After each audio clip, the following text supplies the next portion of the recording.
श्री शिवाय नमस्तुभ्यम। ओम नमः शिवाय। भक्तों, आज हम मासिक शिवरात्रि की कथा का श्रवण करेंगे। मासिक शिवरात्रि का व्रत कब है, कैसे पूजा करनी है, आइए जानते हैं। हिंदू धर्म में मासिक शिवरात्रि का दिन भगवान भोलेनाथ की पूजा अर्चना के लिए अत्यधिक लाभकारी माना गया है। मासिक शिवरात्रि के दिन भगवान शिव की पूजा करने के साथ ही इसकी व्रत कथा सुनने का महत्व और भी अधिक बढ़ जाता है। मासिक शिवरात्रि का भगवान भोलेनाथ को समर्पित होती है। मासिक शिवरात्रि के दिन भगवान शिव की पूजा शाम के समय करने का विधान है। आज यानी कि 23 जून को सोमवार के दिन मासिक शिवरात्रि का व्रत रखा जाएगा। मासिक शिवरात्रि के दिन भगवान शिव की पूजा के करने के साथ साथ इसकी व्रत कथा सुनने का और भी अधिक महत्व है। आइए चलते हैं कथा की ओर। मासिक शिवरात्रि व्रत कथा। मासिक शिवरात्रि की पौराणिक कथा के अनुसार एक समय में चित्रभानु नाम का एक शिकारी रहता था, जो जानवरों का शिकार करके अपने जीवन यापन करता था। उसके ऊपर बहुत सारा कर्ज था और चित्रभानु साहूकार का कर्ज चुकाने में असमर्थ था। कर्ज ना चुकाने की वजह से साहूकार ने उसे बंदी बना लिया। जिस दिन साहूकार ने चित्रभानु को बंदी बनाया, उस समय संयोग से शिवरात्रि थी। साहूकार के घर शिवजी की पूजा हो रही थी। चित्रभानु ने शिवजी पूजा की बातें और व्रत कथा को ध्यान से सुना। अगले दिन चित्रभानु भूख प्यास से परेशान होकर जंगल में शिकार खेलने के लिए निकल पड़ा, लेकिन उसे कोई शिकार नहीं मिला। रात में चित्रभानु जंगल में ही एक बेल के पेड़ पर चढ़कर सोने की तैयारी करने लगा और उस पेड़ के नीचे एक शिवलिंग था। रात के पहले पहर में एक गर्भवती हिरनी पेड़ के पास पानी पीने आई, लेकिन चित्रभानु ने उसे छोड़ दिया। इस दौरान उसके धनुष से कुछ बेलपत्र शिवलिंग पर गिर गए, जिससे अनजाने में उससे शिवजी की पूजा हो गई। रात भर उसने बेलपत्र तोड़े और शिवजी पर चढ़ाए, जिससे अनजाने में ही उसे शिवजी का व्रत रख लिया और शिवरात्रि का व्रत हो गया। हिरणी को छोड़ने के बाद चित्रभानु का हृदय बदल गया और वह शिवजी की भक्ति में लीन हो गया। अगली सुबह साहूकार ने चित्रभानु का कर्ज माफ कर दिया। चित्रभानु ने शिकार जीवन यापन त्याग कर शिव भक्त बन गया। शिकार का जीवन उसने बिल्कुल ही परित्याग कर दिया। वह उसके प्रति, पशुओं के प्रति उसके मन में दया का भाव जागृत हो गया। वह भगवान शिव का परम भक्त बन गया। इसलिए भक्तों, त्रयोदशी के व्रत का इतना अधिक महत्व है। हमें हर महीने में 2 त्रयोदशी पड़ती हैं। हमें उनका व्रत अवश्य करना चाहिए, जिससे भगवान भोलेनाथ प्रसन्न होकर अपने भक्तों पर अपनी असीम कृपा बरसाते हैं। मासिक शिवरात्रि व्रत का महत्व क्या है? जो मासिक शिवरात्रि हमें सिखाती है, भगवान शिव की कृपा पाने के लिए दया और भक्ति का भाव होना बहुत ही अधिक महत्वपूर्ण है। अगर अनजाने में ही हम सच्चे मन से शिव जी की पूजा करते हैं तो हमें उनका आशीर्वाद अवश्य मिलता है। भक्तों, मासिक शिवरात्रि की पूजा करके हमें सारा दिन भगवान भोलेनाथ की के मंत्रों का जाप करना चाहिए, जैसे कि हम षडाक्षर मंत्र, पंचाक्षर मंत्र या श्री शिवाय नमस्तुभ्यम, या हम कोई भी मंत्र जो आपको अच्छा लगे, महामृत्युंजय मंत्र, किसी भी मंत्र का जाप करके अपने जीवन में किसी भी कठिनाइयों को दूर कर सकते हो। उस दिन हमें अपने जीवन में सिर्फ अपने भगवान को पाने के लिए उसका नाम जाप करना है। व्रत रखकर हम जितना हमें व्रत का पुण्य है, उससे अधिक हमें पूजा पाठ का से ज़्यादा हमें नाम भगवान का नाम जपने का अधिक पुण्य प्राप्त होता है। इसलिए भक्तों, इसकी पूजा विधि क्या रहेगी? हमें सुबह जल्दी उठकर स्नान करना है, उसके बाद सूर्य देव को जल अर्पित करना है, भगवान शिव का ध्यान करें, घी का दीपक जलाएं, व्रत का संकल्प लें। इसके बाद भगवान शिव और माता पार्वती की विधिवत पूजा अर्चना करें, शिवलिंग का अभिषेक करें। शाम के समय भी आप पूजा कर सकते हो। शिवलिंग पर आप बेलपत्र, धतूरा, भांग, शमी, चंदन, अक्षत, मिठाई, सफ़ेद चीज़ों अवश्य अर्पित कीजिएगा। इसके बाद भगवान शिव के मंत्र श्री शिवाय नमस्तुभ्यम मंत्र का जाप करें, शिव चालीसा का पाठ करें, फिर महिलाएं जो होती हैं वो पार्वती माँ का श्रृंगार करें, पार्वती माँ से अपने सुहाग की या अपनी जो भी मनोकामना हो उसकी कामना करें। अंत में भगवान शिव और माता पार्वती की आरती करें। ऐसा करने से भगवान भोलेनाथ प्रसन्न होते हैं और भक्तों पर अपनी असीम कृपा बरसाते हैं, उनको मनचाहा वर देते हैं। जो कुंवारी कन्या इस व्रत को करती है तो भगवान उन्हें मनचाहा वरदान देते हैं, यानी कि मनचाहा वर देते हैं, जिससे कि उसका वैवाहिक जीवन सुख में व्यतीत हो सके। भक्तों, यह थी एक छोटी सी कथा जो मैंने आपको सुनाई। महादेव, जय भोलेनाथ। पौराणिक कथाओं के अनुसार अमरावती नगर में एक धनी व्यापारी रहा करता था। दूर दूर तक उसका व्यापार फैला हुआ था। नगर में उस व्यापारी का सभी लोग बहुत मान सम्मान करते थे। इतना सब कुछ होने पर भी वह व्यापारी मन से बहुत दुखी रहा करता था, क्योंकि उस व्यापारी का कोई भी पुत्र नहीं था। दिन रात बस उसी चिंता में लगा रहता था। उसकी मृत्यु के बाद उसके इतने बड़े व्यापार और धन संपत्ति को कौन संभालेगा। पुत्र प्राप्ति की इच्छा से वह व्यापारी हर सोमवार को शिव जी की पूजा व्रत करता था। सायकाल को वह व्यापारी शिव मंदिर में जाकर भगवान शिव के सामने घी का दीपक भी जलाता था। उस व्यापारी की भक्ति देखकर एक दिन देवी पार्वती ने भगवान शिव से कहा, हे प्रभु, यह व्यापारी आपका सच्चा भक्त है। कितने दिनों से यह सोमवार का व्रत और पूजा नियमित कर रहा है। भगवान आप इस व्यापारी की मनोकामना अवश्य पूर्ण करें। तब भगवान शिव ने मुस्कुराते हुए कहा, हे पार्वती, इस संसार में सबको उसके कर्म के अनुसार फल की प्राप्ति होती है। प्राणी जैसा कर्म करते हैं उन्हें वैसा ही फल मिलता है। इसके बाद में देवी पार्वती नहीं मानी। उन्होंने बार बार आग्रह करते हुए कहा, हे महादेव, हे प्रभु, आपको इस व्यापारी की इच्छा पूरी करनी चाहिए। यह आपका अनन्य भक्त है। हर सोमवार आपका विधिवत पूजन व्रत अर्चना करने के बाद आपको भोग लगाकर एक ही समय भोजन भी ग्रहण करता है।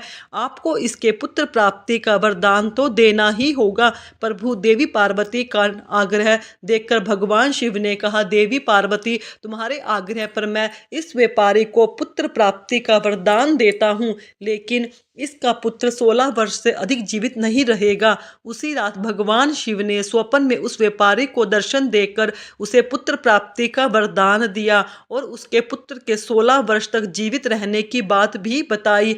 भगवान के वरदान से उस व्यापारी को खुशी तो हुई, लेकिन पुत्र की अल्पायु की चिंता ने उस खुशी को नष्ट कर दिया।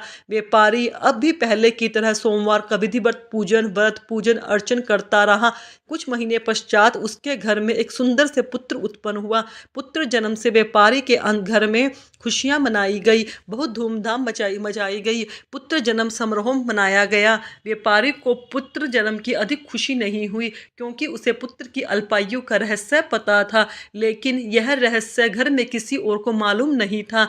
विद्वान ब्राह्मणों ने उस पुत्र का नाम अमर रखा। जब अमर 12 वर्ष का हुआ तो शिक्षा के लिए उसे वाराणसी भेजने का निश्चय किया गया। व्यापारी ने अमर के मामा दीपचंद को बुलाया और कहा कि अमर को शिक्षा प्राप्त कराने के लिए वाराणसी छोड़कर आओ। अमर जब अपने मामा के साथ शिक्षा प्राप्त करने के लिए चल दिया। रास्ते में जहाँ भी अमर और दीप रात्रि विश्राम के लिए ठहरते, वहीं यज्ञ करते, ब्राह्मणों को भोजन भी कराते। लंबी यात्रा के बाद अमर और दीपचंद एक नगर में पहुँचे। उस नगर के राजा की कन्या के विवाह की खुशी में पूरे नगर को सजाया गया था। निश्चित समय पर बारात आ गई, लेकिन वर का पिता अपने बेटे की एक आंख से काना होने के कारण बहुत चिंतित था। उसे इस बात का भय सता रहा था कि राजा को इस बात का पता चलने पर कहीं वह विवाह करने से इनकार ना कर दे, इससे उसकी बदनामी होगी। वर के पिता ने अमर को देखा तो उसके मस्तिष्क में एक विचार आया। उसने सोचा, क्यों ना इस लड़के को दुल्हा बनाकर राजकुमारी से विवाह करा दूं। विवाह के बाद इनको धन देकर विदा कर दूंगा और राजकुमारी को अपने नगर ले जाऊंगा। वर के पिता ने इस संबंध में अमर और दीपचंद से बात की। दीपचंद ने धन मिलने के लालच में वर के पिता की बात स्वीकार कर ली। अमर को दूल्हे के वस्त्र पहनाकर राजकुमारी चंद्रिका से विवाह करा दिया गया। राजा ने बहुत धन देकर राजकुमारी को विदा किया। अमर जब लौट रहा तो सच नहीं छिपा सका और अपने राजकुमारी के दुपट्टे पर लिख दिया कि राजकुमारी चंद्रिका, तुम्हारा विवाह तो मेरे साथ हुआ है। मैं तो वाराणसी में शिक्षा प्राप्त करने के लिए जा रहा हूँ। अब तुम्हें जिस नवयुवक की पत्नी बनना पड़ेगा वह कान्हा है। जब राजकुमारी ने अपने दुपट्टे पर लिखा हुआ पढ़ा तो उसके कान्हा लड़के के साथ जाने से इनकार कर दिया। राजा ने सब बातें जानकर राजकुमारी को महल में रख लिया। उधर अमर अपने मामा दीपचंद के साथ वाराणसी पहुंच गया। अमर ने गुरुकुल में पढ़ना प्रारंभ कर दिया। जब अमर की आयु 16 वर्ष की हुई उसके एक यज्ञ किया। यज्ञ की समाप्ति पर ब्राह्मणों को भोजन कराया और खूब अन्न के वस्त्र दान किए। रात को अमर अपने शयन कक्ष में सो गया। शिवजी के वरदान के अनुसार शयन अवस्था में ही अमर के प्राण पखेरु उड़ गए। सूर्योदय पर मामा अमर को मृत देखकर रोने पीटने लगा। आसपास के लोग भी एकत्रित होकर दुख प्रकट करने लगे। मामा के रोने का विलाप करने के स्वर समीप से गुजरते हुए भगवान शिव और माता पार्वती ने भी सुने। तब माता पार्वती ने भगवान से कहा, प्राणनाथ, मुझे इसके रोने का स्वर सहन नहीं हो रहा है। आप अब व्यक्ति की कष्ट को अवश्य दूर कीजिए। भगवान शिव ने देवी पार्वती के साथ अदृश्य रूप में जाकर अमर को देखा तो पार्वती जी से बोली, देवी, यह तो उसी व्यापारी का पुत्र है जिसे मैंने 16 वर्ष आयु का वरदान दिया था। आज इसकी आयु तो पूरी हो गई है। देवी पार्वती ने फिर भगवान शिव से निवेदन किया, हे प्राणनाथ, आप इस लड़के को जीवित कर दीजिए, नहीं तो लड़के के माता पिता मृत्यु के कारण रो रो कर अपने प्राणों का त्याग कर देंगे। इस लड़के का पिता तो आपका परम भक्त है, वर्षों से सोमवार का व्रत करते हुए उसको आपको भोग लगा रहा है। माता पार्वती के बार बार आग्रह करने पर भगवान शिव ने उस लड़के को जीवित होने का वरदान दे दिया।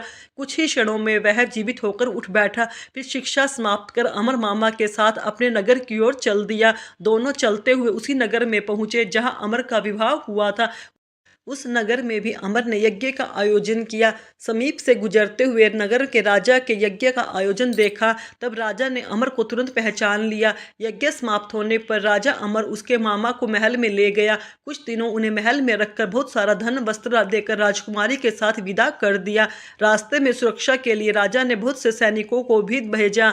दीपचंद ने राजनगर में पहुंचते ही एक दूत को बुलाकर घर भेजा और अपने आने की सूचना भेजी। अपने बेटे अमर को जीवित वापस लौटने की सूचना से व्यापारी बहुत प्रसन्न हुआ।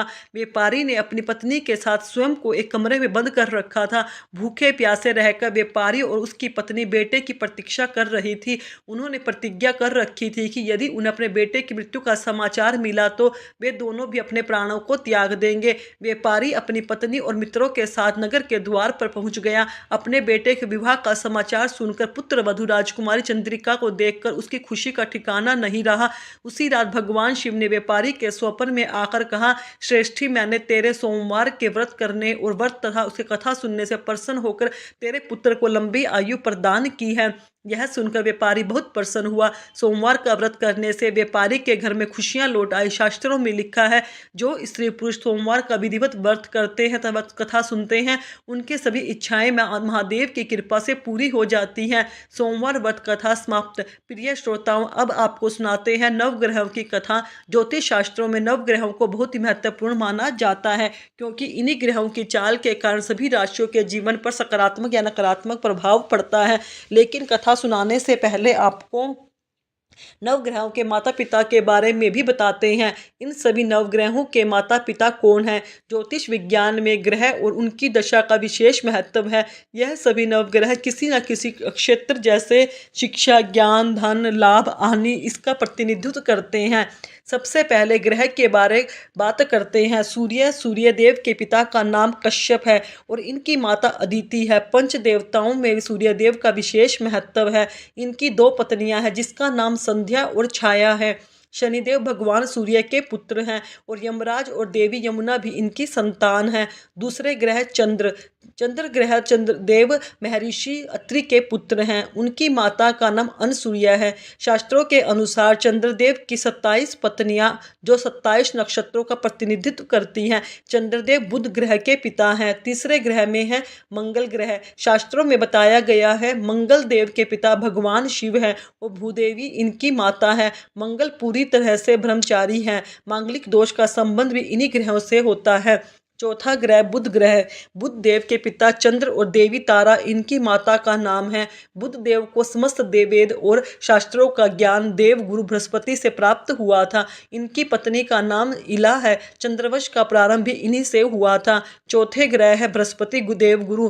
बृहस्पति के पिता महर्षि अंगिरस हैं। स्वरूपा इनकी माता का नाम है। इनकी पत्नी का नाम तारा है। महाभारत काल में मुख्य भूमिका निभाने वाले गुरु द्रोणाचार्य इनके पुत्र माने जाते हैं।